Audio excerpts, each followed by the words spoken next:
The crypto speech was a big hit.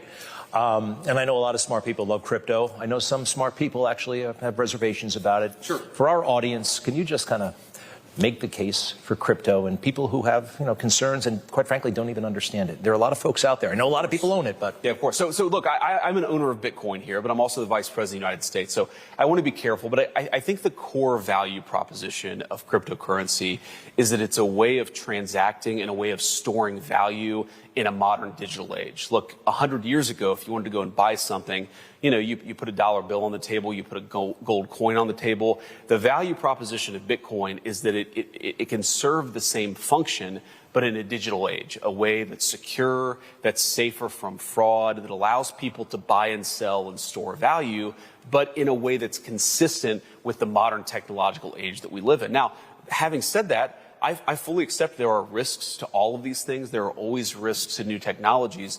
Our approach in the Trump administration is to say, let people innovate. Let people figure this stuff out on their own. If the critics of Bitcoin are right, I happen to think that they're wrong, that will eventually win out in the marketplace. If the advocates of Bitcoin are right, and I happen to agree with them, if they make their case, that's eventually going to win out in the marketplace. What you shouldn't have is a dictatorial government that tells certain industries they're not allowed to do what they need to do. You've got to let people make these decisions on their own, and that's sort of been our approach. We want common sense regulatory regimes. We want to allow the cryptocurrency industry to participate in the mainstream of the economy. But then ultimately, the laws of economics, the laws of supply and demand are going to make the determinations from there. in Vegas, you said there's